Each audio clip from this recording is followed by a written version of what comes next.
My name is Katie. I am working as a nurse. My husband is Jack. Jack is currently a full-time house husband. Not long ago, Jack was working as a company employee, but he quit his job on his own accord, saying that he did not get along with his newly transferred boss. When Jack told me about this, I was angry that he had quit his job without consulting me, but I tried to think positively, thinking that it was probably a good thing that he has made the decision to quit job before he becomes depressed. Besides, even though Jack doesn't have any earnings anymore, I myself work as a nurse, and the house that we are living now was given to me by my mother, who passed away a few years ago, so we don't have to pay the rent, which is enough to make a good living. To be honest, at first, I was anxious and stressed that my husband was not working anymore, but since he was doing a good job with the housework, I was getting used to it and enjoying this life. Then one day, I came home from work to find my sister-in-law, Britney, visiting our home. Welcome home, honey. Hope you had a great day at work. I think I didn't tell you that Britney was coming over. I'm sorry, I forgot to tell you. To be honest, I was upset with Jack, who said that as if he wasn't sorry about it, but then, it's been a while since I have seen Jack so cheerful. I see. It's totally fine, but from next time, could you tell me about it in advance? When I told him that, Jack told me that he would do so and told Britney to start heading home.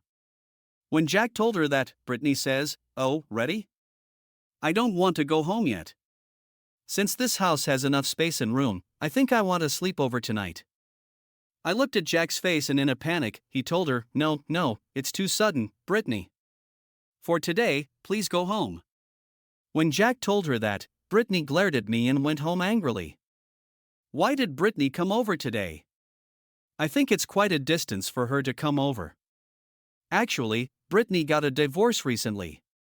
Since she has no place to go, she went back to my parents, but since my parents' apartment is such a small place and they asked her to hurry up and find a job and give them money, she feels very unwelcomed, and I felt sorry for her. I listened to my husband and got frustrated because I couldn't understand why he was feeling sorry for her. But then Jack said, "Oh, I am sorry about today. I have been searching but couldn't get a job, and I wanted someone to listen to me for a change, so I let her in." I was angry at Jack for his selfish behavior, but I was convinced that this time, he needed this and said, "Okay, it's true that it's better to have someone than being alone in that kind of situation, but next time, make sure you call me and have her leave before I get back, okay?" Maybe, am I spoiling Jack too much? I thought about it, but I made sure with Jack about informing me before, so I stopped talking about it to him any further that day. 2 days later, Jack texted me while I was at work. "Hey, hope your day is going great at work. Britney is saying that she wants to come over if that is okay with you. You're working until 9 p.m. today, right? I will make sure to have her leave before 9 p.m. It's only been 2 days since she came over the last time." Jack said he will make sure Britney will leave before 9 p.m., but I got worried of how long she's planning to stay, but I said, "Fine, make sure she will leave as soon as possible." I really don't want Britney to come over, but since seeing Jack so happy about it, I will let him enjoy his time with his sister. At work, since it was a very busy day, I totally forgot that Britney was coming over, but then when I came back home, she was still here. "Huh, why are you still here?" My husband realized I was in a bad mood as soon as I got home, so he panicked and said, "I'm so sorry, I've been asking a lot of advice from Britney without checking the time. Britney will be leaving now, you see?" Jack looked at Britney and she sighed and said, Yes, I will be going home now." Britney, acting all annoyed, packed her things and left. I didn't like her annoyed attitude, so I said, "What is up with her? This is not her house. Doesn't she have any sense to herself?" When I said this, Jack said, "You are saying too much. She came all the way out here just to hear me out." When Jack said that, I thought to myself, it didn't have to be at our house to meet up. They could have gone someplace else. But then I was too tired and said, "That's right, sorry, I said too much. I am too tired today, so I'm just going to get my rest." I think Jack wanted to say something more, but then I was too tired, so I went to bed. Next day, I had a day off, so I was relaxing at home when Jack said, "About yesterday, I am sorry. When I thought about what happened, I was wrong. I thought about you and Britney getting along, but it wasn't a good timing yesterday. Since I hadn't made some time to talk with Jack lately, and I hadn't realized how much he wanted me to get along with Britney. I said, "Oh, that's the reason. I have been so busy that I haven't made time for us. I did say too much yesterday. I am sorry." Jack was happy that we were able to talk it out, so he said, "Okay, today I will be making your favorite dish, meatball pasta. Coming right up." After this, he started cooking, and then his phone rang. "Who called?" When I asked him, he said, "Oh, it's from Britney." I wonder why. Since I had a very bad feeling about it, I didn't want him to pick it up, but I told him, maybe it is urgent. As Jack checks on me, he picked up the phone. I couldn't hear what Britney was saying, but the call ended quickly. "So, how is Britney?" I questioned Jack, and he said, she said she has something to tell me, so she's coming over here now. I didn't understand why I have to see her on my day off, so I was irritated, but since she was already coming over now, I couldn't say anything about it. "I will go make Britney's pasta also," Jack said happily, and started to cook. He didn't realize I was upset, and I couldn't understand why he didn't refuse her from coming over, but I thought this was the chance to tell her myself. After 10 minutes, the doorbell rang, and since our house was far away from where Britney was staying, I didn't expect her, but it was Britney who was at the door. She had a big luggage with her, and I had a very bad feeling about this, but I let her in the house. Jack was still preparing the lunch, so I asked Britney myself, what happened? Britney looks like she's crying and said, "Actually, I got kicked out from my parents. They kicked me out because they said I have no right staying at their house because I wasn't working. They are such horrible parents, right?" My bad feelings were coming true as I heard her out, and then Jack said, "What the heck, that sucks. Family is about helping each other out. They are such horrible parents." I was ticked off by what Jack said, but since it was none of my business, I kept my mouth shut, and I listened, and Britney said, "So, you see, I have nowhere to go, so I want you to let me live here." I absolutely didn't want Britney to stay with us and tried to refuse, but before I could, Jack said, "Well then, there's no other choice but for you to stay with us. Luckily, we have a spare room, so stay with us from today."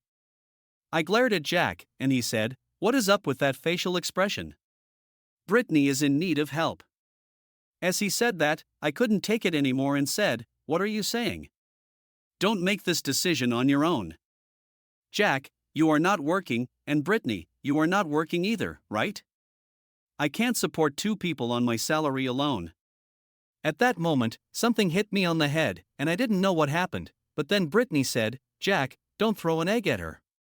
She was laughing at me hysterically, and when I touched my hair, I felt the eggshells. "It's your fault, Mary. Be nicer to Britney. If you are going to have horrible attitudes with Britney, we are getting divorced. If we get divorced, you know that you have to leave this house, you know?" Jack looked at me triumphantly, and Britney looked at me with satisfaction. Since I kept quiet, the two thought that I was convinced by them and asked, "Mary, are you ready to apologize to us?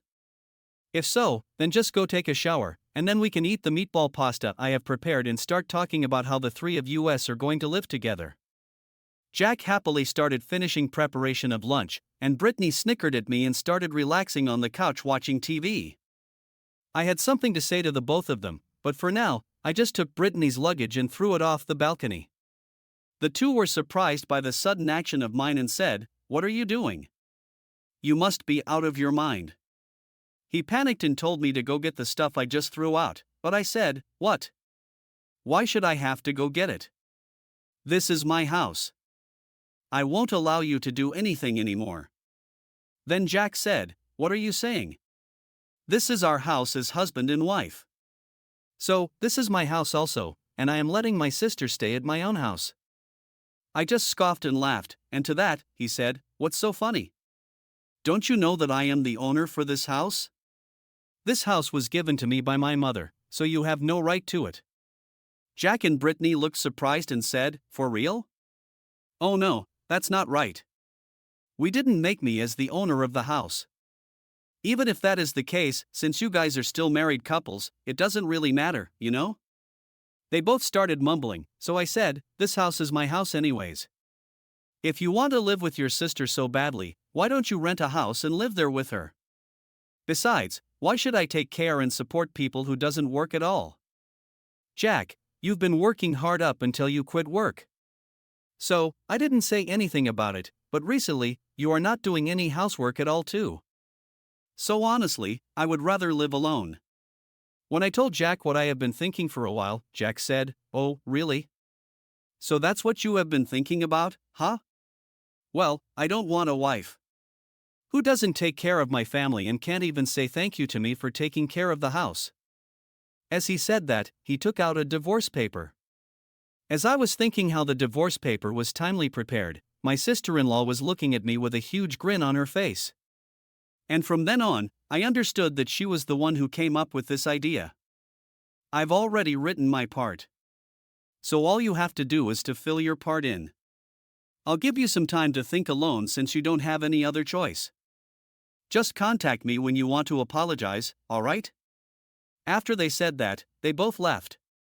I quickly took shower, completed the divorce paper, and went to submit it. I think my husband showed me the divorce papers to scare and threaten me. Even though it was the idea of Britney's, Jack went through with the idea. And I don't want a husband who would do such a thing to his own wife. A few days later, Jack called saying, "Are you ready to apologize? I really don't have any time for this. Shouldn't you be the one calling me sooner?" I was so angry with Jack, who talked as if he had looked down on me. So I said, "What are you calling all of a sudden? Why should I contact you who is just a stranger to me now?" When I told him that, he said, "What do you mean a stranger? Is there something wrong with your brain?" Ha ha ha. Jack does not seem to understand the current situation he is placed in. So I decided to tell him nicely. I submitted the divorce paper and it is finalized. So you and I are strangers to each other. Oh, by the way, I sold my house already. So even if you try to get back, there is no point. Also, I quit my job. And I am having a fresh new start at somewhere else. Oh, yeah. I have sent all of your belongings to your parents. And I believe that they will be arriving soon. I'm a bit worried though because your parents' place is small. So will they all fit? Jack had no idea what was happening. And it sounded like he was quarreling with someone on the other end of the phone. Anyways, you're the one who suggested on getting a divorce in the first place, right? I have nothing to say to you anymore. And since I want nothing to do with you, I will be blocking you. Goodbye.